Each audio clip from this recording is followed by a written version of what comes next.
നമ്മുടെ പ്രേക്ഷകർ കുറച്ച് മെയിൽ അയച്ചിട്ടുണ്ട്, അതായത് നേത്ര സംബന്ധമായിട്ടുള്ള ചോദ്യങ്ങളൊക്കെയാണ്. അപ്പോൾ അതും കൂടി നമുക്ക് ഡോക്ടറിനോട് ചോദിക്കാം. ഇവിടെ AECS വർക്ക് ചെയ്യുന്ന ആനന്ദ് നായർ ഒരു മെയിൽ അയച്ചിട്ടുണ്ട്. അദ്ദേഹം ചോദിച്ചിരിക്കുന്ന ഇതാണ്: ഞാനിവിടെ ടാക്സി ഡ്രൈവറാണ്. കനത്ത ചൂടിൽ നിന്നും കണ്ണിനെ രക്ഷിക്കാൻ എന്തൊക്കെ തരത്തിലുള്ള പ്രതിവിധികൾ ചെയ്യണം? ഇതാണ് ആദ്യത്തെ ചോദ്യം. ആനന്ദിന് പരമപ്രധാനമായി നമ്മൾ പറയുന്ന ചില കണ്ണിന് കുളിർമയേകുന്ന ഡ്രോപ്സ് ഉണ്ട്. ആ ഡ്രോപ്സ് ഒരു 4-5 തവണ കണ്ണിൽ ഒഴിക്കാവുന്നതാണ്. അതിലും വളരെയധികം ഇറിറ്റേഷൻ തോന്നുകയാണെങ്കിൽ നമ്മൾക്ക് കൂളിംഗ് ഗ്ലാസ് വളരെ നമ്മളെ ഹെൽപ്പ് ചെയ്യുന്ന ഒരു സംഗതിയാണ്. എസ്പെഷ്യലി മരുഭൂമിയിലെ ചൂടിലൊക്കെ ഈ കറുത്ത കണ്ണട കൂളിംഗ് ഗ്ലാസ് ഭയങ്കരമായി ആൾക്കാരെ ഹെൽപ്പ് ചെയ്യുന്നുണ്ട്. ബട്ട് എന്താണെങ്കിലും നമ്മൾക്ക് ഈ തുള്ളി മരുന്നുകൾ ഡെഫിനറ്റ്ലി ഓഫ്തൽമോളജിസ്റ്റിനെ അല്ലെങ്കിൽ നേത്രരോഗ വിദഗ്ധരെ ആരെ കണ്ടാലും അവർക്ക് എഴുതി തരുവാൻ സാധിക്കും. ഒരു തിമിര ശസ്ത്രക്രിയാ സർജനെ തന്നെ കാണണം എന്ന് നിർബന്ധമില്ല അല്ലേ? റിയാദിൽ നിന്ന് അനിൽ ചോദിച്ചിട്ടുണ്ട്. അതായത് അദ്ദേഹം ചോദിച്ചിരിക്കുന്ന ഇതാണ്: തിമിരം ശസ്ത്രക്രിയ ഇല്ലാതെ ഭേദമാക്കാൻ സാധിക്കുമോ? ഇല്ല, തിമിരം ഒരിക്കലും ശസ്ത്രക്രിയ ഇല്ലാതെ ഭേദമാക്കാൻ സാധിക്കുകയില്ല. അത് എന്തുകൊണ്ടെന്നാൽ നമ്മളുടെ കണ്ണിൻ്റെ അകത്തിരിക്കുന്ന ആ തിമിരത്തിനെ നമ്മൾ പുറത്ത് കൊണ്ടുവന്നേ മതിയാവുള്ളൂ. അത് പുറത്ത് കൊണ്ടുവരുന്നത് മാത്രമല്ല, നമ്മൾ കണ്ണിൻ്റെ അകത്തിൽ അതുപോലെ തന്നെ ഒരു ഇൻട്രാഓക്കുലർ ലെൻസ് ഫിക്സ് ചെയ്യുകയും വേണം. അതാണ് ഞാൻ ഇത്രയും നേരം പറഞ്ഞു തന്നതുപോലെ. അപ്പോൾ അതിനു വേണ്ടി ശസ്ത്രക്രിയ അല്ലാതെ വേറെ മാർഗങ്ങളില്ലേ? അതുപോലെ തന്നെ ദീപു കുമാർ ചോദിച്ചിരിക്കുന്നത്: ഇപ്പോൾ ചൂട് കാലത്ത് സാധാരണ രീതിയിൽ കണ്ണിൽ കുരു, അതുപോലെ തന്നെ പലതരത്തിലുള്ള അസുഖങ്ങളൊക്കെ വരാറുണ്ട്. ചൂട് കാലത്ത് കണ്ണിൽ കുരു വന്നു കഴിഞ്ഞാൽ അത് എത്തരത്തിലാണ് ശരിയാക്കേണ്ടത്?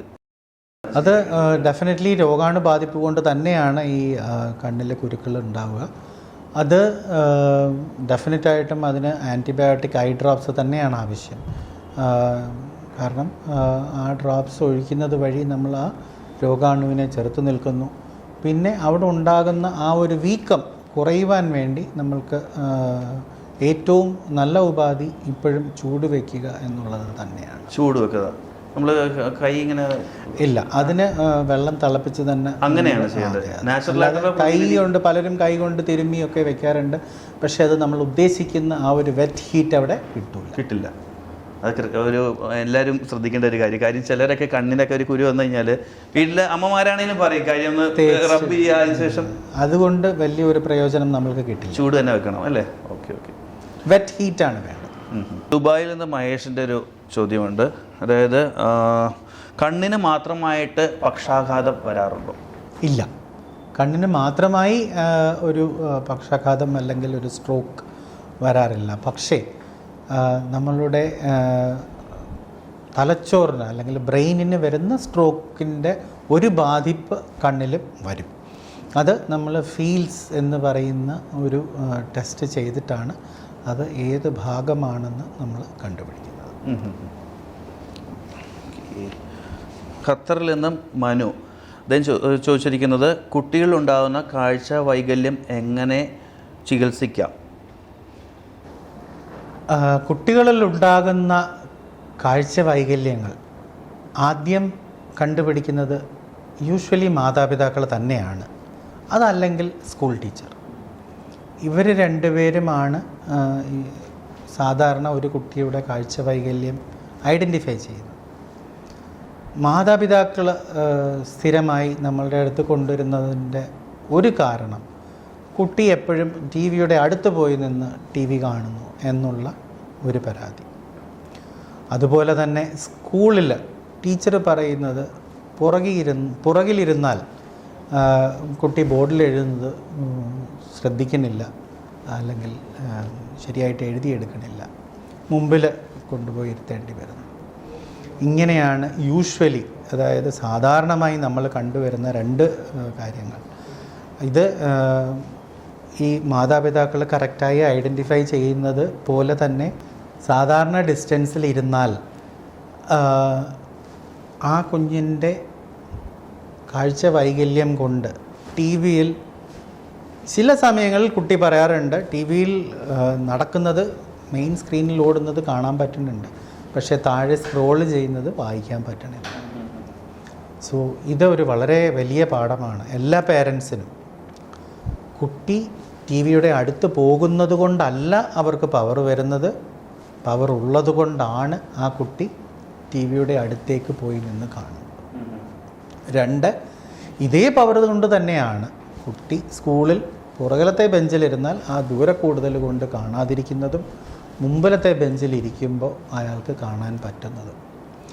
ഇത് ജന്മനാലുള്ള കാഴ്ച വൈകല്യങ്ങളാണ്. അത് സാധാരണമായി കണ്ണാടി വെച്ചാൽ ഈസിയായി റെക്ടിഫൈ ചെയ്യാം.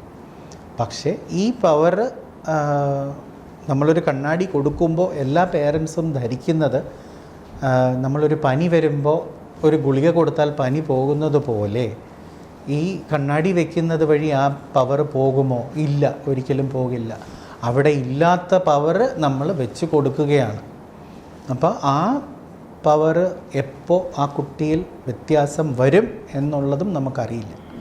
സാധാരണമായി നമ്മൾ അഡ്വൈസ് ചെയ്യാറുള്ളത് 6 മാസം കൂടുമ്പോൾ വീണ്ടും ചെക്കപ്പിന് കൊണ്ടുവരണം.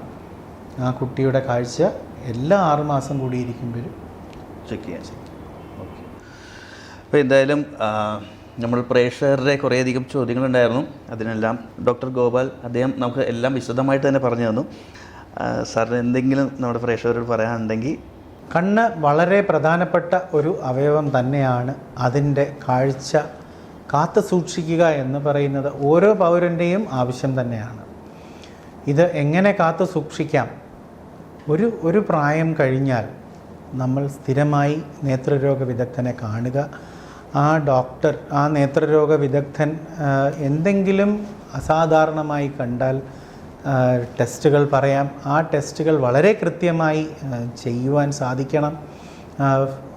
ഉദാഹരണത്തിന് കണ്ണിൽ പ്രഷറിൻ്റെ അസുഖം പറഞ്ഞു, കണ്ണിൻ്റെ ഞരമ്പിന് എന്തെങ്കിലും ഒരു ചേഞ്ച് അവിടെ കാണുന്നത് കൊണ്ട് തന്നെയാണ് കണ്ണിൽ പ്രഷറിൻ്റെ അസുഖം ഉണ്ടാകാം എന്ന് ആ നേത്രരോഗ വിദഗ്ധന് തോന്നുന്നത്.